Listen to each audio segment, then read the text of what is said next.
1661 সালে আজকের দিনে স্টকহোম ব্যাংক থেকে ইউরোপে প্রথম ব্যাংক নোট ইস্যু করা হয়।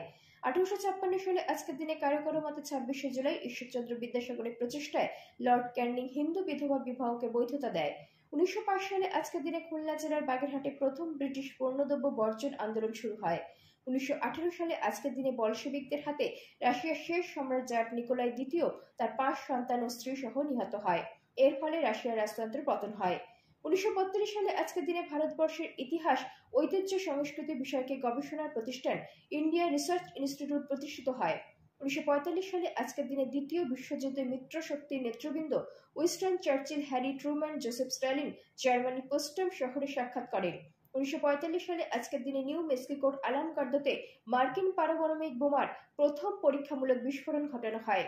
1946 সালে আজকের দিনে মার্কিন যুক্তরাষ্ট্রের বিকিনি দ্বীপে পরীক্ষামূলক পারমাণবিক বিস্ফোরণ ঘটানো হয়। 1965 সালে আজকের দিনে ফ্রান্স ও ইতালির মধ্যে মন্টব্যাক সড়ক সুড়ঙ্গ উদ্বোধন করা হয়। 1968 সালে আজকের দিনে মার্কিন কমিউনিস্ট পার্টির মুখপাত্র ডেইলি ওয়ার্ল্ড আত্মপ্রকাশ করে। 1969 সালে আজকের দিনে মনুষ্যবাহী মার্কিন নভোযান অ্যাপোলো 11 চাঁদ অভিমুখে যাত্রা করে। 1973 সালে আজকের দিনে বাংলাদেশকে স্বাধীন রাষ্ট্র হিসেবে স্বীকৃতি দেয় আলজেরিয়া, তিউনিসিয়া ও মৌরিতানিয়া। 1979 সালে আজকের দিনে হাসান আল বকর পদত্যাগ করেন ও সাদ্দাম হোসেন ইরাকের রাষ্ট্রপতি হন। 1981 সালে আজকের দিনে মহাতির বিন মোহাম্মদ মালয়েশিয়ার প্রধানমন্ত্রীর দায়িত্বভার গ্রহণ করেন। 1990 সালে আজকের দিনে ফিলিপাইনের ভূমিকম্পে 16 শতাধিক নিহত হয়। 1990 সালে ইউক্রেন নিজের সার্বভৌমত্ব ঘোষণা করে।